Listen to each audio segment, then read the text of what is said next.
So welcome back to again Palkes Academy Foundation for a Better Future। हम लोग आजकल maths one mathematical logic chapter के बारे में सीख रहे हैं। हम लोगों ने अब तक एक्सरसाइज 1.3 तक जो भी है प्रॉब्लम्स के सॉल्यूशन कर लिए हैं। नाउ आज का टॉपिक इज 1.4 एक्सरसाइज 1.4 जो कि रिलेटेड टू है some results on mathematical logic statements. तो कुछ रिजल्ट्स है हमारे पास जिसका यूज करके हमको प्रॉब्लम को सॉल्व करना है। और प्रॉब्लम को सॉल्व करते वक्त हम लोग को मोस्ट प्रोबेबली हम लोग क्या करते थे, किसी को इक्विवेलेंट बताना है या कुछ करना है तो ट्रूथ टेबल का यूज करते थे। बट हमारे एग्जाम में एक क्वेश्चन ऐसा आएगा जिसमें हम लोग को बोला जाएगा कि without using truth table show that और prove that following statements are equivalent. At that time हमको प्रॉपर्टीज यूज करनी है स्टेटमेंट्स की। वो कौन सी प्रॉपर्टी है, क्या प्रॉपर्टी है, वो आज अपन देखेंगे और फिर एक्सरसाइज 1.4 की शुरुआत करेंगे। ठीक है, तो सबसे पहले प्रॉपर्टीज मैंने ऑलरेडी लिख के रखी है यहाँ पे। That is some important result on statement logical statements. See पहला वाला है P implies Q is equivalent to negation P और Q। इक्विवेलेंट का सिंबल है। इक्विवेलेंट कैसे बताते हैं हमको पता है। हम लोग क्या करते हैं, वेरिएबल्स की वैल्यू लिखते हैं ट्रूथ टेबल में एंड देन ट्रूथ टेबल से इसको सॉल्व करते हैं। देन वो अगर दोनों का पैटर्न स्टेटमेंट का पैटर्न दोनों का सेम आया तो वो क्या हो जाता है, इक्विवेलेंट हो जाता है। इसी के लिए भी ऐसे ही करना है। ये जो थर्ड एंड फोर्थ है it is a distributive law. Distributive law पहचानने का कैसे, तो ये है और यहाँ पे एंड है। दोनों सिंबल अलग अलग रहते हैं, और एंड है या तो फिर एंड और रहेगा। तो ये पूरा का पूरा डिस्ट्रीब्यूट होगा इसको, तो क्या मिलेगा P और Q। देखिए ये पूरा का पूरा डिस्ट्रीब्यूट हो रहा है तो P और Q एंड P और R। सिमिलरली इसके लिए होगा। तो ये लॉ है मेरा डिस्ट्रीब्यूटिव लॉ। ध्यान में रखना जब कभी हमको रिजल्ट के बारे में पूछा जाएगा या रिजल्ट लॉजिक के रिजल्ट यूज होंगे एट दैट टाइम हमको most probably distributive law, then commutative law, identity law and complement law इसका बहुत ज्यादा यूज होगा। ठीक है, यही ज्यादा यूजफुल रहता है, इसी के ज्यादा यूज होंगे और सब टाइम कभी ये यूज होगा। तो इसको अच्छे से ध्यान में रखना, अच्छे से यूज करना इसको। देखो कम्यूटेटिव क्या है, कम्यूटेटिव मतलब कम्यूट करना मतलब स्विप करना, स्विप करना मतलब स्वैप करना मतलब चेंज करना। तो जगह चेंज करनी, P एंड Q है तो Q एंड P, और P और Q है तो Q और P, तो जगह चेंज होगी। That is commutative. Identity law को याद करना पड़ेगा, इसको कोई वे नहीं है याद करने का। तो P एंड T के साथ P आएगा, P एंड F के साथ F आएगा। इस तरह से आपको याद करना पड़ेगा। 7 कॉम्प्लीमेंट लॉ। कॉम्प्लीमेंट में देखो जो भी वेरिएबल होगा उसका निगेशन उसके साथ में रहेगा। अगर एंड में रहेगा तो वो फॉल्स होगा, और में रहेगा तो वो ट्रू होगा। ठीक है, ये है मेरा कॉम्प्लीमेंट लॉ। एब्जॉर्प्शन लॉ या एब्जॉर्प्शन लॉ अपने को मोस्ट प्रोबेबली यूज नहीं होगा, तो भी एक बार उसको देख लेना। तो इस तरह से कुछ 7-8 मेन रिजल्ट है जो कि हम लोग एक्सरसाइज 1.4 के लिए लगने वाले हैं। ठीक है, सबसे पहले तो उसमें भी इंपॉर्टेंट वन ये है जिसका यूज होके हमको क्वेश्चन नंबर 1 सॉल्व करना है। ठीक है, तो वो देखेंगे अभी अपन यहाँ पे question number 1। Now see the question number 1। Question number 1 क्या है अपना, that is using rules of negation, right the negation. And आगे क्वेश्चन है जस्टिफाई। तो जस्टिफाई की जरूरत नहीं क्योंकि हम लोग जो भी करेंगे बाय रूल करेंगे, तो जस्टिफाई ऑटोमेटिकली हो जाएगा। सेकेंड थिंग क्या, अपना एक्सरसाइज 1.4 यहाँ पे शुरू होता है, दैट इज क्वेश्चन नंबर 1। उसका यूज करने से पहले या सॉल्व करने से पहले मैं एक चीज आपको बता दूं कि मैंने यहाँ पे लिखा है P implies Q is equivalent to negation P और Q। क्या लिखा है मैंने, P implies Q is equal to negation P और Q। अब सबको लगेगा कि ये कैसे पॉसिबल है, तो ये है एक्सरसाइज 1.3 का question, that is make the statement equivalent और show that these are equivalent. तो इक्विवेलेंट कैसे करते हैं, चेक करते हैं हम लोग। दो वेरिएबल है तो ये P हो गया, ये Q हो गया मेरा। या P implies Q बना लेंगे हम लोग। फिर उसके बाद निगेशन P नहीं था, निगेशन P बन गया। निगेशन P के साथ और Q है एंड देन यस इतना ही, राइट। ये देन उसके बाद P की वैल्यू अपन लिखते थे TTFF, फिर ये TF then P implies Q क्या होता है, T implies T हो गया, F हो गया, T हो गया, और दोनों F रहेंगे तो ये ट्रू होता है। नेगेशन P में इसका उल्टा हो जाएगा, तो फॉल्स फॉल्स ट्रू ट्रू। अब नेगेशन P और Q इन दोनों में और का रिलेशन है, और में क्या होता है, एक भी ट्रू तो ट्रू अदरवाइज फॉल्स। ये दोनों में एक ट्रू है, ये ट्रू हो गया, ये फॉल्स हो गया, ये ट्रू हो गया, और ये ट्रू हो गया। नाउ इस तरह से देखो, ये 1 हो गया, ये सेकंड हो गया, ये थर्ड कॉलम हो गया, ये फोर्थ और ये फिफ्थ कॉलम। तो मैं बोलूंगा बाय थर्ड एंड फिफ्थ ये दोनों स्टेटमेंट क्या है, देखो ये और ये दोनों कॉलम क्या है, आइडेंटिकल है, सेम है। तो ये जो भी पैटर्न है, इक्वेशन है या स्टेटमेंट है अपने, वो दोनों क्या है, इक्विवेलेंट है। तो इक्विवेलेंट का मींस क्या, इस जगह पे मैं इसका यूज करूंगा। हमेशा ध्यान में रखना, P implies Q का निगेशन डायरेक्टली नहीं आता। निगेशन के रूल में मैंने आपको लिख के दिया था 1.3 सॉरी इसके 1.3 में अपन ने ऑलरेडी इस तरह के प्रॉब्लम किए हुए कि अगर हमको P implies Q का निगेशन निकाला तो उसको हम लोग कन्वर्ट कर देते इसमें।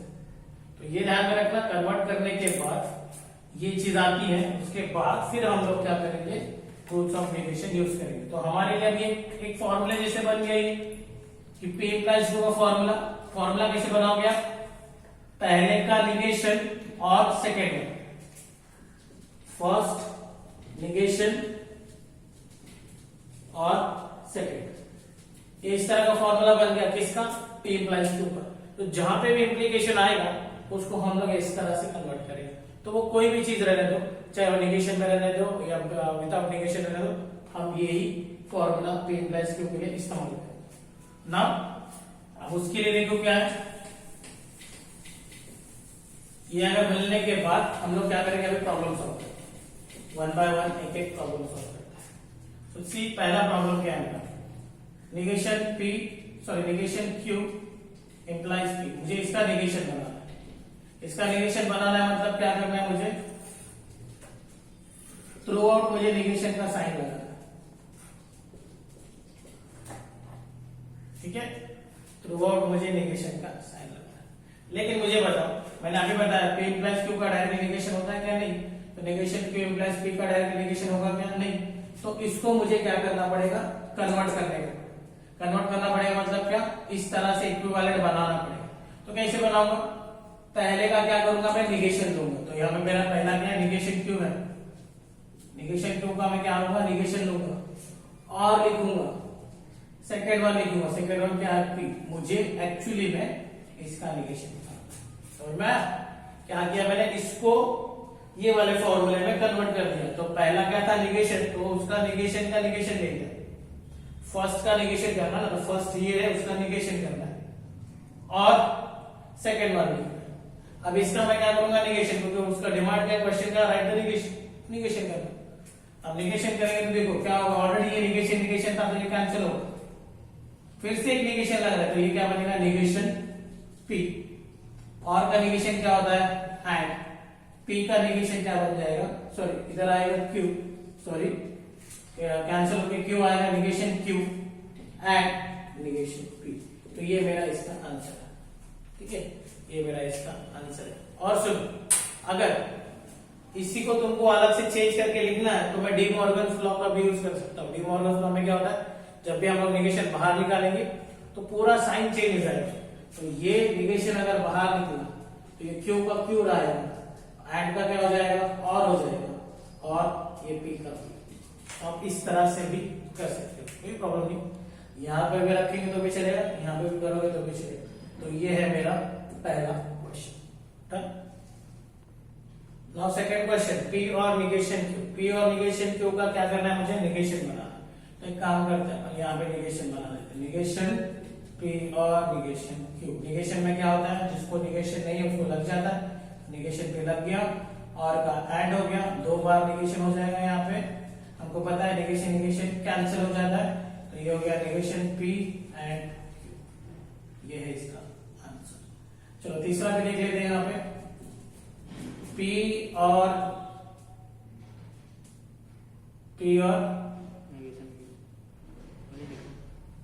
मेरे ख्याल से यहाँ पे एंड हो सकता है, P एंड निगेशन Q, ठीक है।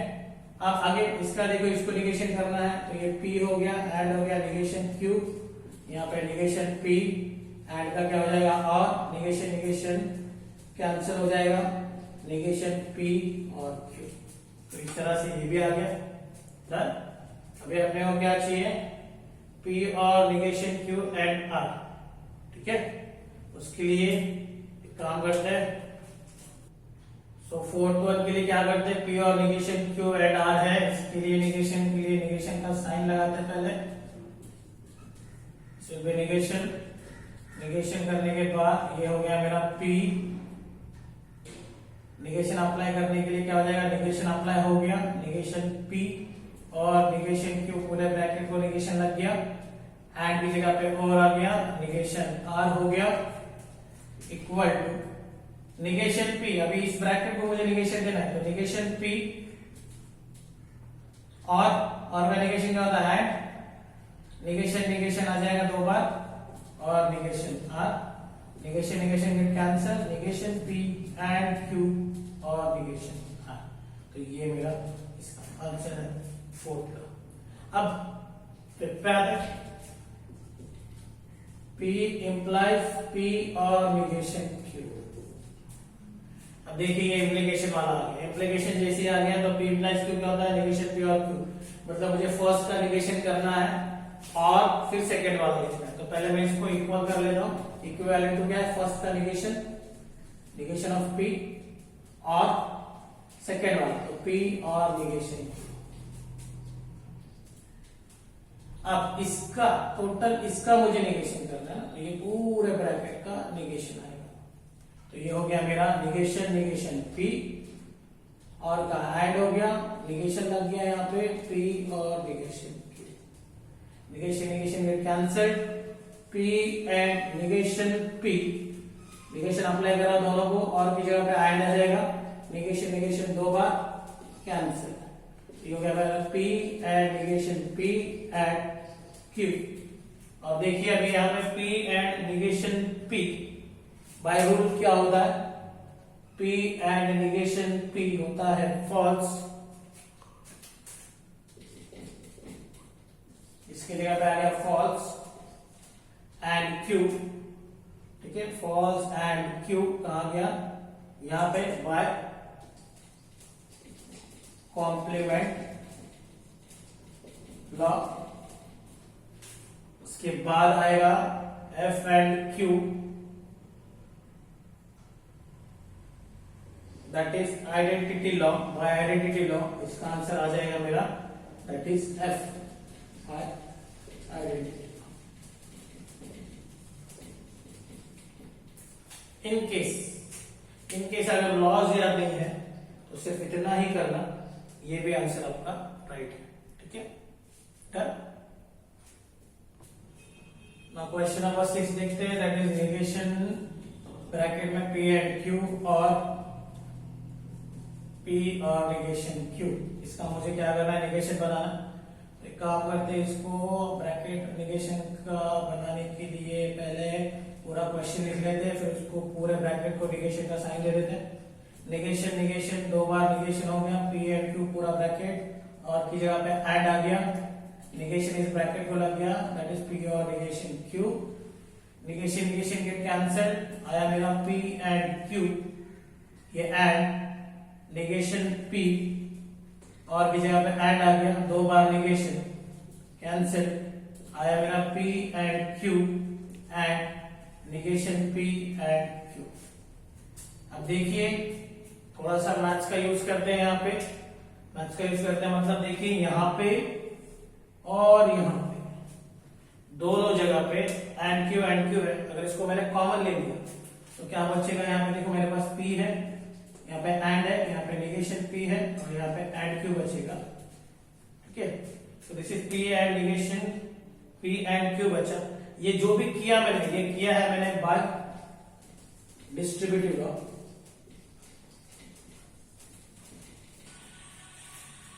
Bye distributive law. So by distribution law यहाँ पे कॉमन लेने के बाद हमारे पास क्या बचा है, P and negation P and Q.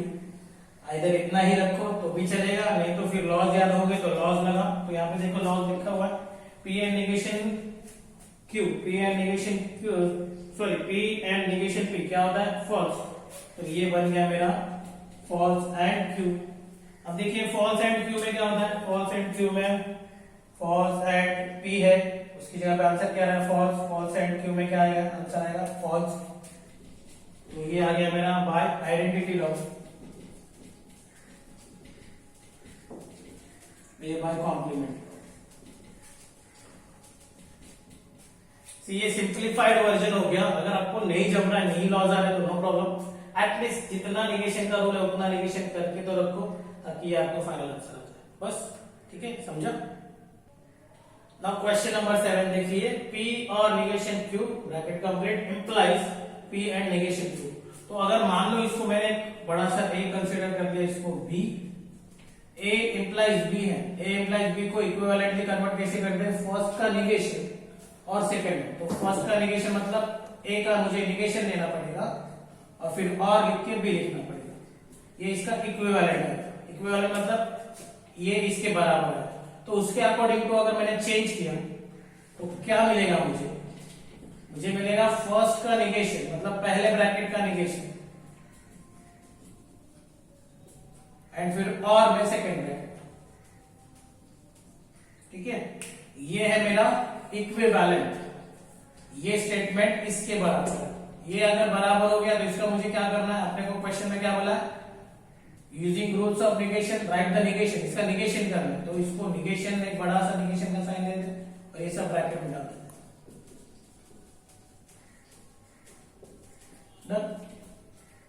अब जब मैं निगेशन अप्लाई करूंगा तो ये निगेशन दो बार P और निगेशन Q आ गया और ये जगह पे एंड हो गया, ये negation P and negation Q हो गया। निगेशन बोथ आर कैंसिल, ये P और निगेशन Q हो गया and negation P and negation Q। Done.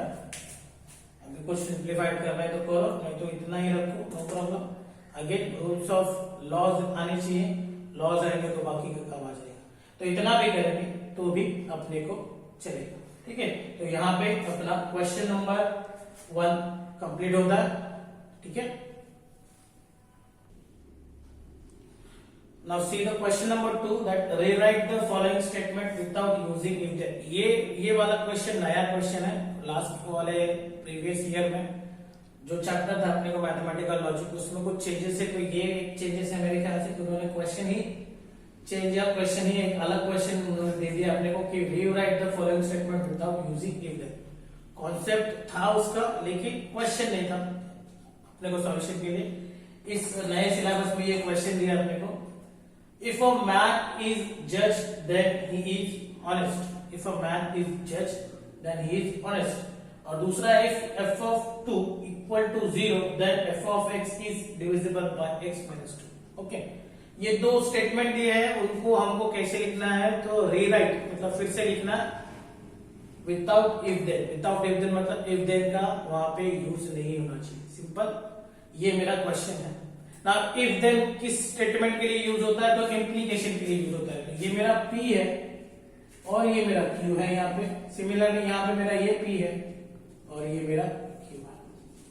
तो P इंप्लाइज Q में ही इफ देन आता है। इफ देन जब भी चाहिए मुझे तो उसके लिए मुझे क्या चाहिए, P इंप्लाइज Q चाहिए ना। P इंप्लाइज Q मतलब इफ देन।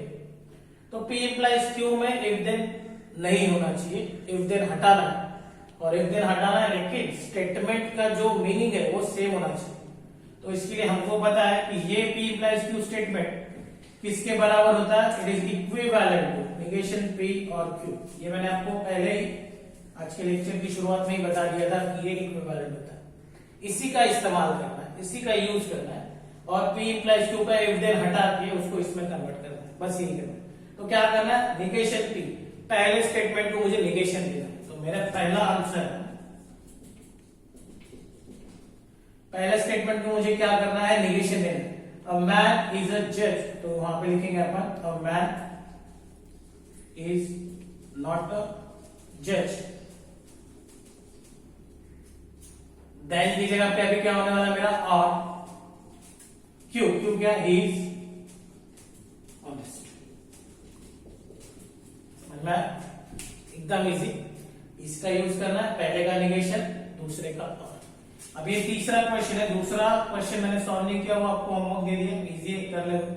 अब यहाँ पे क्या है, f of 2 is equal to 0, then यहाँ पे p है, तो p का मुझे निगेशन चाहिए, तो निगेशन क्या होगा, f of 2 is not equal to 0 और f of x is divisible by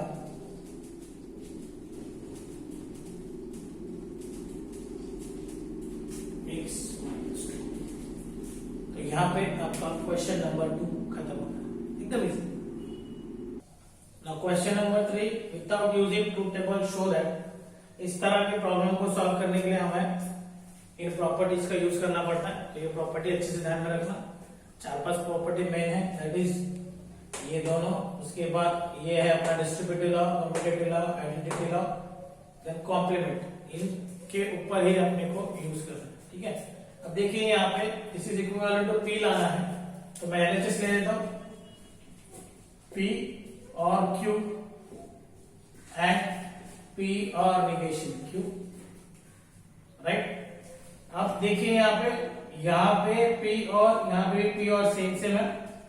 अगर मैंने इसको कॉमन लेने की कोशिश की तो ये P और कॉमन आ गया, क्या बचा अपना Q एंड ये क्या बचा अपने पास निगेशन Q, ठीक है। इसको मैं क्या बोलूंगा, ये बाय किससे आया, bye distributive law. Distributive law कब अप्लाई होगा, जब दोनों साइन अलग अलग होंगे तब। डिस्ट्रीब्यूटिव लॉ कब अप्लाई होगा, जब दोनों साइन अलग अलग होंगे तब। मोस्ट प्रोबेबली देखो यहाँ पे अगर मैंने ये साइन और ये साइन देखा तो ये जब अलग होते हैं तब ये डिस्ट्रीब्यूटिव लॉ, तो डिस्ट्रीब्यूटिव मतलब ये पूरा पार्ट इसको डिस्ट्रीब्यूट होगा, तो P और Q बना, फिर एंड का एंड, फिर P और निगेशन Q। तो इस तरह से ही वो काम करता है, कॉमन लेना या उसको सेपरेटली सबको देना, both are in by distributive law. ये हो गया। Now Q and negation Q की वैल्यू देखो, तो Q एंड निगेशन Q की वैल्यू देखिए हमारे टेबल में, Q एंड निगेशन Q की वैल्यू क्या आती है, दैट इज P और Q and negation Q, P and negation P क्या होता है, फॉल्स, तो ये भी हो जाएगा फॉल्स। बाय कौन सा लॉ है ये, by complement law, by complement law. ना उसके बाद P और F है, हमारा आंसर क्या आने वाला है, P आने वाला है, हमारा आंसर क्या आने वाला है, P आने वाला है। चेक करते वो राइट है कि नहीं, तो देखो P और फॉल्स में आंसर क्या आता है, P। कौन सा लॉ है ये, बाय आइडेंटिटी लॉ, तो ये हो गया बाय आइडेंटिटी लॉ। तो इस तरह से ये हमारा सॉल्यूशन हो गया, प्रॉब्लम सॉल्व। अब क्वेश्चन नंबर 3 का फोर्थ प्रॉब्लम, एक्सरसाइज 1.4 का मेरे ख्याल से लास्ट वाला प्रॉब्लम अपना, that is negation of, bracket में है P और negation Q implies P and negation Q, उसको इक्विवेलेंट बताना है P और negation Q and negation P और Q से। अब देखिए ये जो है हम लोग एक काम करते हैं, एलएचएस ले लेते हैं, दैट इज निगेशन P और negation Q, bracket implies P and negation Q। ये जो भी है ये इस तरह से है, A इंप्लाइज B, ये है A इंप्लाइज B, और जब कभी A इंप्लाइज B होता है वो इक्विवेलेंट तो किसके रहता है, तो निगेशन ऑफ A और B। मैंने बताया फर्स्ट का निगेशन करना है, फिर और B लिखना है, तो इसका क्या आएगा, इसका भी P और निगेशन Q, इसका पहले निगेशन लेना पड़ेगा, एंड देन और B, that is P and negation. इस तरह से ये इक्विवेलेंट आ गया, इसकी वैल्यू इसके बराबर आ गई। अब इसका निगेशन करना है, इसका निगेशन करेंगे तो क्या हो गया, निगेशन दो बार हो गया, P और निगेशन Q, और का एंड हो गया, निगेशन दीजिए इसको, negation P and negation Q, negation get cancel, P और निगेशन Q आ गया है, ये एंड आ गया। निगेशन जब अप्लाई करेंगे तो निगेशन P एंड का और हो जाएगा, और निगेशन Q आ जाएगा, अगेन निगेशन कैंसल, P और negation Q and negation P और Q आ गया, यही हमारा RHS है, ठीक है। तो इस तरह से एक्सरसाइज 1.4 भी अपना खत्म होता है। एक्सरसाइज 1.4 में हम लोगों ने क्या किया, तो हम लोगों ने P implies Q is equivalent to negation P और Q, एक बड़ा सा एक इंपॉर्टेंट सा जो प्रॉपर्टी है वो देखा, कुछ प्रॉपर्टीज देखी, एंड देन उसके बाद उसका यूज देखा, रीराइट किया अपन इफ देन वाले स्टेटमेंट को, एंड देन लॉजिकली इक्विवेलेंट कैसे बताते हैं विदाउट यूजिंग ट्रूथ टेबल वो देखा। ये सारी चीजें हमें अगले एक्सरसाइज में 1.5 में यूजफुल होगी, क्योंकि हमें वहां पे एप्लीकेशन ऑफ मैथमेटिकल लॉजिक का एप्लीकेशन देखना है, जो कि स्विचिंग सर्किट है, उसमें सिंप्लीफाई करने के लिए, बड़े से सर्किट को छोटे में कन्वर्ट करने के लिए इसका यूज होने वाला है। तो ये एक्सरसाइज बहुत इंपॉर्टेंट है, अच्छे से इसको याद कर लेना। ये एक्सरसाइज साइंस वालों के लिए बहुत इंपॉर्टेंट है, मेरे हिसाब से कॉमर्स वालों के इसके ऊपर सिर्फ 1-2 क्वेश्चन होंगे या तो इस तरह के क्वेश्चन होंगे, लेकिन उनको सर्किट वाला पार्ट नहीं है तो वो लोग स्किप भी कर सकते हैं, लेकिन मेरे हिसाब से स्किप मत करो, ट्राई करो, इजी है, सिर्फ लॉ याद रखने हैं। इस तरह से हमारा एक्सरसाइज 1.4 भी खत्म होता है। अपना कीमती समय निकालने के लिए धन्यवाद, थैंक यू सो मच।